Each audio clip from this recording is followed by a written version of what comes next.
AKG centre ആക്രമണ കേസിൽ അറസ്റ്റിലായ മുഖ്യ ആസൂത്രകൻ സുഹൈൽ ഷാജഹാനെ തിരുവനന്തപുരത്ത് എത്തിച്ചു.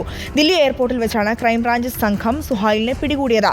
വിശദമായി ചോദ്യം ചെയ്ത ശേഷം ഇയാളെ നാളെ കോടതിയിൽ ഹാജരാക്കിയേക്കും. യൂത്ത് കോൺഗ്രസ് നേതാവ് സുഹൈൽ ഷാജഹാനെ AKG സെന്റർ ആക്രമണം നടന്ന 2 വർഷങ്ങൾക്ക് ശേഷമാണ് പിടികൂടുന്നത്. കേസിലെ 2ാം പ്രതിയാണ് മുഖ്യാസൂത്രകനായ സുഹൈൽ. വിദേശത്തു നിന്ന് ദില്ലി വിമാനത്താവളത്തിലെത്തിയപ്പോഴായിരുന്നു ക്രൈംബ്രാഞ്ച് സംഘം സുഹൈലിനെ കസ്റ്റഡിയിലെടുത്തത്. വൈകുന്നേരത്തോടെ തിരുവനന്തപുരത്തെത്തിച്ച സുഹൈലിനെ വിശദമായി ചോദ്യം ചെയ്യും.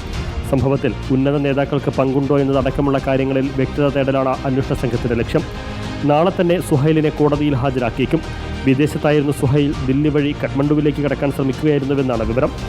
AKG സെന്ററിലേക്ക് പടക്കമെറിയാൻ നിർദ്ദേശിച്ചത് സുഹൈലാണെന്ന് ക്രൈംബ്രാഞ്ച് നേരത്തെ കണ്ടെത്തിയിരുന്നു. കേസിൽ പ്രതി ചേർത്തതോടെ ഇയാൾ ഒളിവിൽ പോയി. 4 പേർ പ്രതികളായ കേസിൽ ഒരാളെ കൂടി പിടികൂടാനുണ്ട്. ആക്രമണത്തിന് പ്രതികളെത്തിയ സ്കൂട്ടറിന്റെ ഉടമയും 3ാം പ്രതിയുമായ സുധീഷാണ് ഇപ്പോഴും ഒളിവിലുള്ളത്. റിപ്പോർട്ടർ, തിരുവനന്തപുരം.